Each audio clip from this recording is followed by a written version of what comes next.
नमस्कार दोस्तों, स्वागत है आपका मेरे शो में। थंबनेल देखकर आप जान ही गए होंगे कि आज मैं किस टॉपिक पे बात करने वाला हूँ। इंडिया में एक प्राइवेट कंपनी रॉकेट छोड़ने वाली है।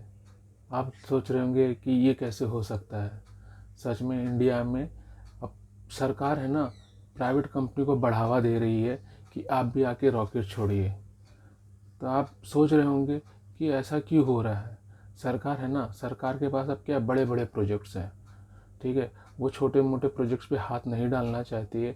वो जीएसएलवी पीएसएलवी से भी हटना चाहती है। चंद्रयान मिशन करना चाहती है, गगनयान मिशन करना चाहती है, मार्स मिशन करना चाहती है। तो जो छोटे छोटे काम है वो सरकार छोटी प्राइवेट कंपनियों को देना चाहती है। तो इस प्राइवेट कंपनी का नाम क्या है, आप में बड़ी जिज्ञासा होगी कि कौन सी प्राइवेट कंपनी है।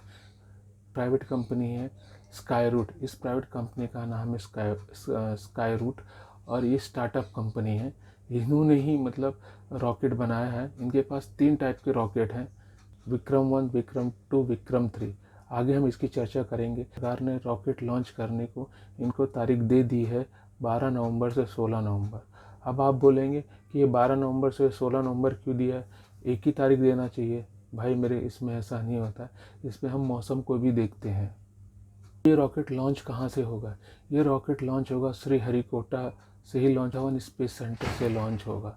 क्या होता है कि ऐसे सोचिए, जैसे हमारे पास निजी प्राइवेट प्लेन है।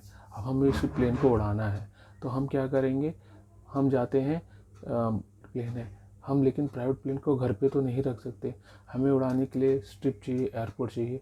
तो एरोप्लेन एयरपोर्ट पे ही खड़ा रहता है और स्ट्रिप से जब उड़ता है, रनवे से उड़ता है, तो हम पैसे देते हैं एयरपोर्ट अथॉरिटी ऑफ इंडिया। उसी तरह आप रॉकेट बनाइए, रॉकेट लॉन्च करना है तो आपको सरकार से मदद मांगनी होगी। उसमें एक एजेंसी है इन स्पेस। इन स्पेस सरकार की एजेंसी है। वो क्या करता है, जो प्राइवेट कंपनी के साथ बात करता है, या प्राइवेट कंपनी इन स्पेस के पास जाइए कि भैया मैंने ये रॉकेट बनाया, मुझे लॉन्च करना है। तो इन स्पेस इसरो से बात करके उनको टाइम बताएगा कि भैया आप फला तारीख को लॉन्च कर सकते हैं, फला साल में फला तारीख को लॉन्च कर सकते हैं। समझ में आ गया ना आप ये सब बातें आपको।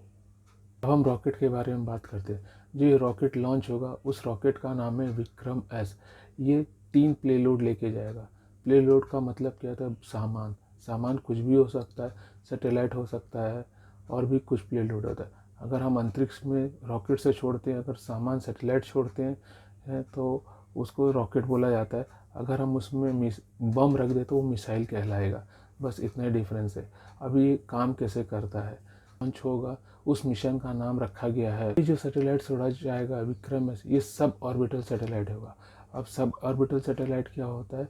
सब ऑर्बिटल सैटेलाइट वो होता है जो 100 किलोमीटर या 100 किलोमीटर के नीचे तक रहता है।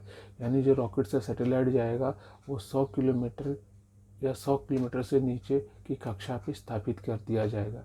ये छोटे सैटेलाइट होते हैं। और जो विक्रम में से वो 3 सैटेलाइट लेके जाएगा या 3 प्लेलोड लेके जाएगा। स्काई रूट कंपनी जो है, इन्होंने क्रायोजेनिक इंजन का 3D प्रिंटिंग को भी टेस्ट कर चुके हैं 25 नवंबर 2021 को नागपुर के टेस्ट फैसिलिटी सेंटर में। जैसा कि मैंने आपको बताया, इनके पास 3 टाइप के सैटेलाइट हैं, विक्रम-1, विक्रम-2, विक्रम-3। और इनका कहना है कि ये सैटेलाइट है वो इसरो से सस्ती सैटेलाइट है। क्यों सस्ती सैटेलाइट है? ईंधन में बदलाव, मतलब फ्यूल में बदलाव। अब ये कौन सा फ्यूल यूज़ करने वाले हैं? ये LNG गैस यूज़ करने वाले हैं और लिक्विड ऑक्सीजन यूज़ करने वाले हैं। तो इससे क्या होगा कि ये दोनों सस्ते हैं और ये क्या है, एनवायरनमेंट को भी लेस पोल्यूट करते हैं, यानी एनवायरनमेंट को भी कम पोल्यूशन फैलाते हैं। इनका जो विक्रम-1 सैटेलाइट है वो प्लेलोड यानी सैटेलाइट, उसका वजन 225 किलोग्राम होगा और 500 किलोमीटर की ऊंची कक्षा पे स्थापित करेगा। इनका जो विक्रम-2 सैटेलाइट है वो 410 किलोग्राम का प्लेलोड लेके जाके और 500 किलोमीटर की ऊंची कक्षा पे स्थापित कर सकता है।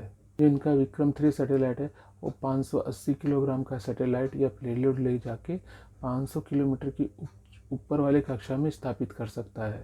इनके पास 3 टाइप के रॉकेट हैं और वो अलग अलग टाइप के प्लेलोड ले जा सकते हैं। अब सवाल ये उठता है कि भारत सरकार स्टार्टअप को इतना बढ़ावा क्यों दे रही है? आप मानोगे, इस स्पेस इंडस्ट्री में 100 से ज़्यादा स्टार्टअप हैं जो स्पेस इंडस्ट्री में आना चाहते हैं। जैसे अमेरिका में एलन मस्क की स्पेस एक्स, जेफ बेजोस की ब्लू ओरिजिन, ये सब स्पेस इंडस्ट्री में अपना दबदबा बढ़ाना चाहते हैं। तो भारत में भी शुरुआत हो चुकी है और ये अपनी स्पेस इंडस्ट्री को आगे बढ़ाएंगे। भारत सरकार लो अर्थ ऑर्बिटल सैटेलाइट को अब थर्ड पार्टी को देना चाहती है, यानी प्राइवेट इंडस्ट्री को देना चाहती है। भारत सरकार बड़े बड़े मिशन को अंजाम देना चाहती है, वो उसी पे फोकस करना चाहती है, जैसे कि गगनयान, चंद्रयान, मार्स मिशन, सन मिशन, उन सबको अंजाम देना चाहती है। आई होप आपको समझ में आ गया होगा कि प्राइवेट इंडस्ट्री को सरकार क्यों बढ़ावा दे रही है। अगर आपको सेशन अच्छा लगा है तो आप इसको सब्सक्राइब कीजिए और लाइक कीजिए। Thank you.